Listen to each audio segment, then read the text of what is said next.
मनोज ने आज ही अपने नए घर में शिफ्टिंग की थी। वो रात के लगभग 1 बजे अपनी टेबल पर लैपटॉप रखकर कोई कहानी लिख रहा था। उसकी पत्नी बिस्तर पर गहरी नींद में सोई हुई थी। मनोज ने अपनी टेबल पर एक लैंप जलाया हुआ था। अचानक उसके लैंप की लाइट फ्लिकर करने लगी और कुछ ही देर बाद लाइट अचानक बंद हो गई। अरे अब इस लैंप को क्या हो गया? जब भी काम करने बैठता हूँ इसे जरूर खराब होना होता है। मनोज ने लैंप के स्विच को बार बार ऑन ऑफ किया तो लैंप से छिट-छिट जैसी अजीब सी आवाज सुनाई दी। मगर तभी अचानक लैंप बहुत तेज रोशनी के साथ जल उठा, लेकिन उस रोशनी में मनोज ने जो देखा वो देखकर उसकी सांसें अटक गई। ठीक उसकी कुर्सी को पकड़े एक औरत उसे घूरते हुए जमीन पर बैठी थी। उसके चेहरे पर एक भयानक मुस्कान थी। उसने अपनी गर्दन को मरोड़ा और कसकर मनोज के हाथ को पकड़ लिया। मनोज ने डर से अपना हाथ छिटक दिया। तभी लैंप की रोशनी फिर से बुझ गई। मनोज हड़बड़ाकर अपनी कुर्सी से उठा और हांफता हुआ बड़ी ही तेजी में अपने बिस्तर पर जाकर बैठ गया। उसकी सांसों की आवाज इतनी तेज थी कि बिस्तर पर गहरी नींद में सो रही उसकी पत्नी की भी नींद टूट गई। उसने मनोज को हांफते हुए देखा तो वो भी घबरा गई। क्या हुआ आपको? आप इस तरह घबराए हुए क्यों हैं? आप ठीक तो है? नहीं, कुछ नहीं, बस एक डरावना सपना देख लिया। तुम चिंता मत करो, मैं ठीक हूँ। वैसे भी घर में कल पूजा है तो जल्दी भी उठना है। मनोज ने शीतल को कुछ नहीं बताया। उसे लगा कि शायद उसे सचमुच कोई वहम हो गया है, इसलिए वो सोने की कोशिश करने लगा। उस रात उसके साथ फिर ऐसा नहीं हुआ, इसलिए उसे लगा कि वो सचमुच उसका वहम ही था। अगली सुबह घर में मेहमानों का आना शुरू हुआ। घर को पूजा के लिए अच्छी तरह फूलों से सजाया गया। तभी थोड़ी देर बाद उनके घर पर एक 15-16 साल का लड़का आया। जो पंडित जी आपके यहाँ पूजा करने आने वाले थे, मैं उनका बेटा हूँ। पिताजी की तबीयत अचानक बहुत खराब हो गई है, उन्हें अस्पताल लेकर गए हैं। पिताजी पूजा के लिए नहीं आ पाएंगे, इसलिए आप किसी और को बुला लीजिए। अरे अब दूसरे पंडित जी कहाँ से लाएंगे?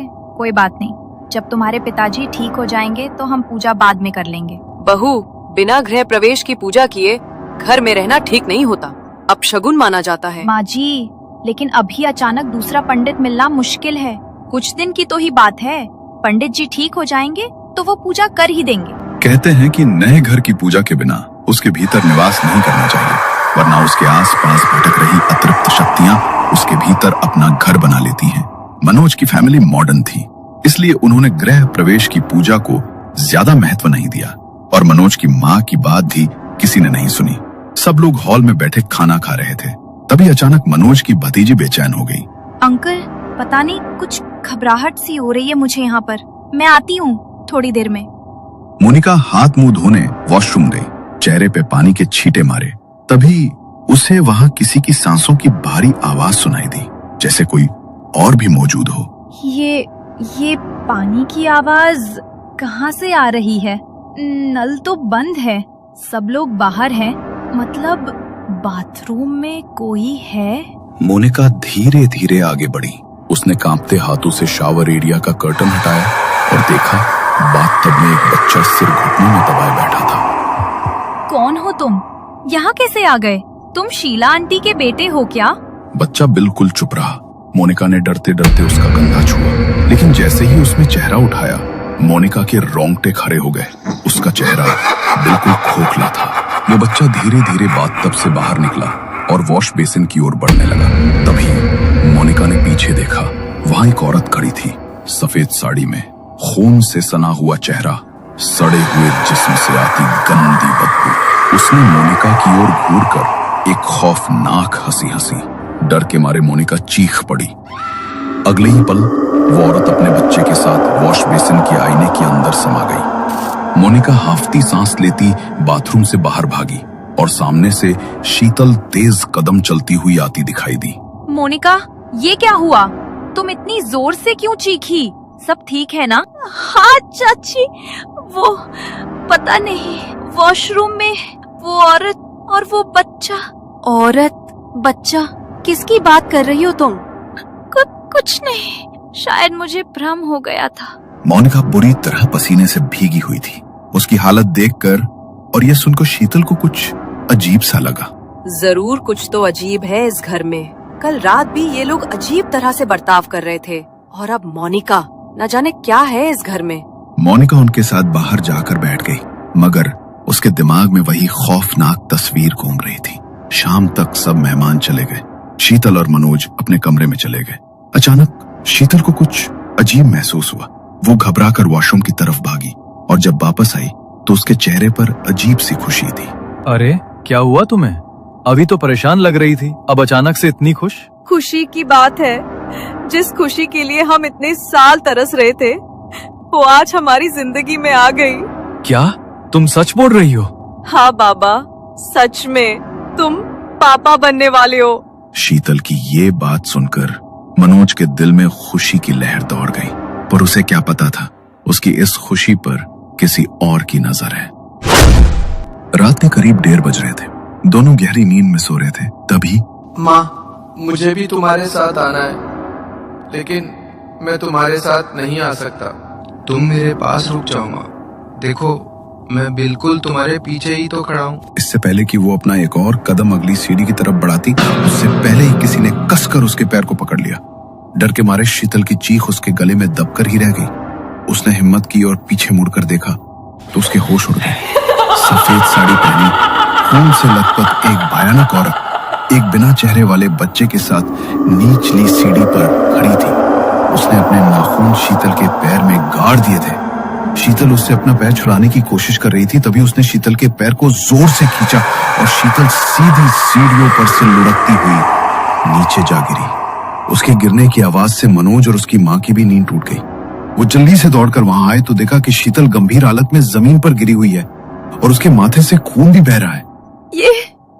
ये क्या हो गया बहू के साथ? हमें इसे जल्दी से अस्पताल लेकर जाना होगा माँ। मनोज ने जल्दी से शीतल को गोद में उठाया और अपनी माँ के साथ उसे अस्पताल लेकर गया। डॉक्टर ने जब उसका चेकअप किया तो वो भी निराश हो गए। वो उतरे हुए चेहरे के साथ वार्ड से बाहर आए। मेरी वाइफ और मेरा बच्चा ठीक तो है ना डॉक्टर? आज ही मेरी पत्नी ने मुझे बताया था कि वो प्रेग्नेंट है। उन दोनों में से किसी को कुछ हुआ तो नहीं है ना? आपकी पत्नी तो ठीक है मिस्टर मनोज, लेकिन हम आपके बच्चे को नहीं बचा पाए। क्या? हे भगवान, इस घर में आते ही मलूसियत छा गई हमारे परिवार पर। तो बोला था मैंने कि पूजा किए बिना घर में मत रहो, मगर मेरी बातें तो तुम लोगों को अंधविश्वास लगती है। पता नहीं किसकी बुरी नजर लग गई घर को, जो मेरी बहू के साथ ऐसा हो गया। पूरे घर में दुख का माहौल था। 2 दिन बाद मनोज शीतल को घर लेकर आया। एक तो पहले ही शादी के कई सालों बाद शीतल को यह खुशी मिली थी और वो खुशी उसकी झोली में आते ही उससे छिन गई। इसलिए उसके दिमाग पर बहुत गहरा असर पड़ा था। वो किसी से कोई बात भी नहीं कर रही थी। कुछ दिन बीते, तभी एक रात जब घर में सब सो रहे थे, शीतल के कानों में फिर से वही आवाज पड़ी। माँ, तुमने मुझे बचाया क्यों नहीं? तुमने मुझे मरने क्यों दिया? तुमने मुझे मरने दिया ना? तो अब तुम्हें भी जिंदा रहने का कोई हक नहीं है। मैं तुम्हें भी मार दूंगा। अचानक शीतल हड़बड़ाकर उठी तो उसने देखा कि उसके सामने वही औरत उस बच्चे के साथ खड़ी हुई है। वो धीरे धीरे शीतल की तरफ बढ़े। उस औरत ने अपने लंबे गंदे पहने नाखूनों से उसकी गर्दन के मांस को नोच डाला। दर्द के मारे शीतल जोर से चिल्लाई तो बगल में सो रहे मनोज की नींद टूट गई। उसने देखा तो शीतल की गर्दन से लगातार खून बह रहा था और शीतल अपनी बाईं ओर देखकर घबरा रही थी। मनोज ने जल्दी से कमरे की लाइट ऑन की। उसने जल्दी से शीतल की गर्दन पर लगे खून को साफ किया। क्या हुआ शीतल? तुम्हारी गर्दन से खून कैसे निकल रहा है? इतनी चोट कैसे लग गई तुम्हें? वो औरत और उसका बच्चा, उन दोनों ने पहले हमारे बच्चे को मार डाला मनोज, और अब वो मेरे पीछे पड़े। वो मेरा बच्चा बनकर मुझसे बात करता है और कहता है कि तुमने मुझे मरने दिया तो अब मैं तुम्हें भी अपने साथ लेकर जाऊंगा। इस घर में कुछ तो अजीब जरूर है मनोज। पहले हमारा बच्चा और अब वो मुझे भी मार डालेंगे। शांत हो जाओ शीतल, तुम शांत हो जाओ। लगता है तुम्हारी तबीयत ठीक नहीं है और अभी कुछ समय पहले तुमने हमारे बच्चे को खोया है, उस वजह से शायद तुम्हें ऐसे ख्याल आ रहे हैं। ये मेरे ख्याल या मेरा वहम नहीं है मनोज। कोई तो है इस घर में जो हमारे पीछे पड़ा है। तुम किसी बाबा को लेकर आओ वरना वो मुझे मार डालेंगे मनोज। शीतल की बातें सुनकर मनोज को वो ही रात याद आ गई जब उसे भी घर में वो भयानक औरत दिखाई दी थी। इससे पहले कि मनोज शीतल को कुछ बोलता, मनोज की माँ कमरे में आरती की थाली लिए आई। अरे माँ, तुम इतनी रात को यहाँ पर आरती की थाली लेके क्यों आई हो? मला ये पूजा पाठ का कौन सा समय है? इस घर में पूजा पाठ ना हो सके इसलिए तो अभी तक मंदिर की स्थापना नहीं होने दी किसी ने। बहुत अजीब अजीब से ख्याल आ रहे थे मेरे मन में, इसलिए भगवान का नाम लेकर ही मैंने दीपक जला दिया। पूरे घर में लोबान का धुआं करना है, कुछ तो है इस घर में जो नुकसान पहुंचाना चाहता है हमें। मनोज की माँ जब कमरे में आरती की थाली लेकर आई और उन्होंने वहां लोबान का धुआं दिया, तब मनोज की नजर सामने आईने पर पड़ी तो वही औरत एक बच्चे के साथ बुरी तरह तड़प रही थी और अचानक वहां से कहीं गायब हो गई। मनोज को पूरा यकीन हो गया कि घर में कुछ न कुछ गड़बड़ जरूर है। अगले दिन वो हनुमान जी के मंदिर गया और वहां उसने पंडित जी को सारी बात बताई। अगर ऐसी बात है तो कोई सिद्ध तांत्रिक ही इसमें तुम्हारी मदद कर सकता है। हमें मंत्रों का ज्ञान है लेकिन तंत्र का नहीं, इसलिए इस सब में हम तुम्हारी कोई मदद नहीं कर सकते बेटा। मगर हाँ, तुम्हारे परिवार की सुरक्षा के लिए ये लाल धागा तुम्हें दे रहे हैं। इसे अपने गले में पहन लेना, ये तुम्हारी रक्षा करेगा। और ये हनुमान जी की मूर्ति का सिंदूर है। इस सिंदूर से अपने घर की चौखट पर स्वास्तिक बना देना, तुम्हारी रक्षा होगी। पंडित जी ने मनोज को वो लाल धागा दिया। मनोज ने घर जाकर सबको वो लाल धागा पहना दिया और हनुमान जी के मंदिर के सिंदूर से मधु ने घर के बाहर स्वास्तिक बना दिया। रात को शीतल खाने के बर्तन धोकर वापस कमरे में जा रही थी, तभी उसके पल्लू में उसका धागा अटका और पल्लू छुड़ाने की कोशिश में उसके गले में बंधा धागा टूटकर गिर गया। उसे इस बात की कोई भनक नहीं थी। वो अपने कमरे में सोने के लिए चली गई। तभी आधी रात को उसे अपने सीने पर बहुत भारीपन महसूस हुआ। उसने अपनी आंखें खोली तो वही औरत उसके सीने पर बैठी थी और वो बच्चा ठीक उसके बिस्तर के बगल में खड़ा था। उस औरत ने कसकर शीतल के गले को भींच दिया। तभी नींद ने मनोज का हाथ शीतल पर पड़ा और मनोज के गले में बंधे धागे की वजह से वो दोनों शीतल से दूर सीधे दीवार में जाकर लगे। मनोज, मनोज जल्दी उठो। शीतल की आवाज से मनोज की नींद टूटी, लेकिन शीतल ने उसका हाथ पकड़े रखा। मनोज, मनोज। उस औरत ने फिर से मेरा गला दबाने की कोशिश की। वो बच्चा भी उसके साथ था। मेरे गले में वो धागा नहीं है मनोज। अगर मेरे ऊपर तुम्हारा हाथ नहीं पड़ता तो वो मुझे मार ही डालती। तुम चिंता मत करो शीतल, मैंने यहाँ मंदिर का सिंदूर रखा है, मैं तुम्हें वो लगा देता हूँ। मनोज ने जल्दी से ड्रॉवर में रखा मंदिर का सिंदूर निकाला और शीतल के माथे पर उससे तिलक लगा दिया। तुम घबराओ मत, अब वो तुम्हें छू भी नहीं पाएगी। तुम बस मेरे साथ चलो। मनोज ने शीतल का हाथ पकड़ा और उसे कमरे के बाहर लेकर आ गया, लेकिन तुरंत ही उसने कमरे के बाहर की दीवार पर मंदिर के सिंदूर से स्वास्तिक बना दिया ताकि उन दोनों की आत्मा कमरे से बाहर ना निकलने पाए। वो शीतल को लेकर जल्दी से अपनी गाड़ी में बैठा और शमशान घाट के बाहर उसने अपनी गाड़ी रोक दी। शमशान घाट? मनोज, मैं पहले ही इतनी डरी हुई हूँ और तुम मुझे यहाँ ले आए? तुम पागल हो गए हो क्या? आखिर करना क्या चाहते हो तुम यहाँ पर? अभी मेरे पास तुम्हें जवाब देने का समय नहीं है शीतल। तुम अंदर चलोगी तो तुम्हारा जवाब तुम्हें अपने आप मिल जाएगा। जल्दी से चलो मेरे साथ। मनोज शीतल को लेकर जल्दी से शमशान घाट के भीतर गया तो वहां पर एक तांत्रिक सामने यज्ञ कुंड जलाकर अपनी साधना कर रहा था। मनोज को देखकर तांत्रिक ने मंत्रों का उच्चारण करना बंद कर दिया और उसके चेहरे पर एक अलग सी हंसी छा गई। मुझे लगा ही था कि कोई मुसीबत में है जो मेरी मदद चाहता है। बोल, क्या मदद चाहिए तुझे? क्या? आपको कैसे पता था कि आपके पास कोई मदद के लिए आने वाला है? हमें पहले ही अंदेशा हो गया था। हमारी सिद्धियों पर संदेह मत करो। बोलो, क्या समस्या लेकर आए हो? मनोज ने बाबा को सारी बात बताई। बाबा ने अपना झोला और कमंडल उठाया और उनके साथ चल दिए। सबसे पहले उन्होंने घर के बाहर पहुंचकर चारों तरफ जल से एक घेरा बना दिया और फिर घर में प्रवेश किया। अंदर आते ही उन्हें उस शक्ति का तीखा आभास हो गया। तुम्हारे घर में कोई बहुत खतरनाक शक्ति है। अगर आज तुम मेरे पास नहीं आए होते तो वो एक एक करके तुम्हारे परिवार के हर सदस्य को खत्म कर देती। ये सब उस प्रॉपर्टी डीलर की वजह से हुआ है। अगर वो पहले ही हमें बता देता कि इस घर में कोई परेशानी है तो हम इस मुसीबत में कभी नहीं फंसते। उस डीलर को तो मैं छोड़ूंगा नहीं। नहीं, परेशानी घर से नहीं है, ये इस घर की किसी चीज से जुड़ी हुई है। मुझे उसकी गंध आ रही है। तांत्रिक बाबा गंगाजल का छिड़काव करते हुए ऊपर कमरे की ओर बढ़े। उन्होंने चौखट पर गंगाजल छिड़का और जैसे ही कमरे में दाखिल हुए, आत्माएं उनसे टकरा गईं। बाबा ने तुरंत गंगाजल छिड़का। गंगाजल का स्पर्श पाते ही दोनों आत्माएं तड़पने लगी। वो भागना चाहती थी, लेकिन दरवाजों और चौखट पर अभिमंत्रित जल का घेरा था। बाबा ने मंत्रोच्चार तेज कर दिया और चौखट पर 4 दीपक जला दिए। पूरा घर आत्माओं की चीखों से गूंज उठा। मनोज, शीतल और उसकी मां ये दृश्य देखकर भय से कांप उठे।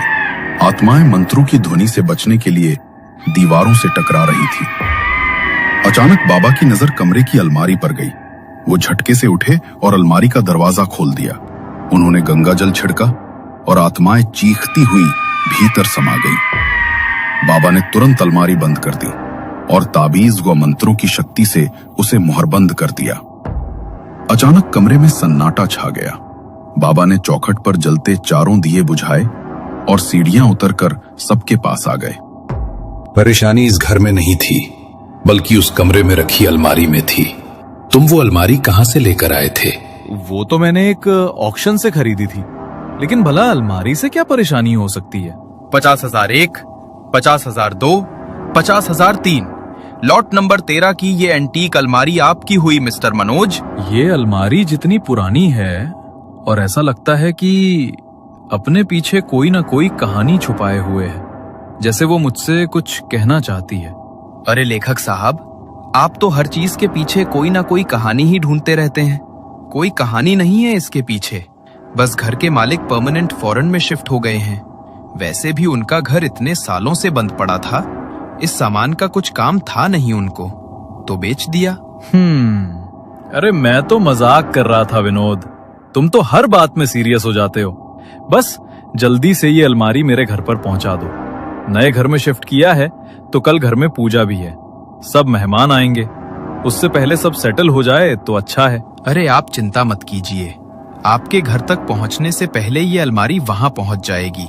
उस अलमारी के भीतर किसी ने एक औरत और उसके बच्चे की आत्मा को कैद कर दिया था। इनके परिवार वालों ने ही पहले इन्हें बेरहमी से मारा और फिर जब इन दोनों की भटकती आत्मा ने उन्हें परेशान किया तो उन्होंने इन आत्माओं को उसी अलमारी में कैद करवा दिया और वही अलमारी तुमने खरीद ली। जब तुमने इसे खोला तो दोनों आत्माएं इसके भीतर से आजाद हो गईं। वो बस बदले की आग में तड़प रही थीं। उनके लिए कुछ भी गलत और सही नहीं था। अगर आज तुम मुझे ना बुलाते तो बहुत बड़ा अनर्थ हो जाता। मैंने उन दोनों की आत्मा को वापस उसी अलमारी में कैद कर दिया है। अब हमें मंत्रों का उच्चारण करते हुए इसे जलाना होगा, तभी उनकी आत्मा हमेशा हमेशा के लिए मुक्त हो पाएगी। तांत्रिक बाबा और मनोज ने उस अलमारी को नीचे उतारा और आंगन में ले आए। बाबा ने मंत्र पढ़ना शुरू किया। मनोज ने अलमारी पर मिट्टी का तेल छिड़का और आग लगा दी। जैसे जैसे आग की लपटें अलमारी को निकलने लगी, वैसे वैसे उनकी चीखें पूरे आंगन में गूंजने लगी। इन चीखों के बीच तांत्रिक बाबा की मंत्रों की आवाज और ऊंची होती गई। कुछ ही देर बाद सब कुछ बिल्कुल शांत हो गया। दोनों आत्माएं हमेशा के लिए मुक्त हो गईं। कभी कभी कुछ पुरानी चीजें अपने साथ अतृप्त आत्माएं भी लेकर आती हैं। इसलिए अगर आप भी कोई पुराना सामान खरीदने के बारे में सोच रहे हो तो इस कहानी को जरूर याद रखिएगा। क्या पता किसी पुराने सामान में कैद कोई आत्मा बस आपके इंतजार में हो।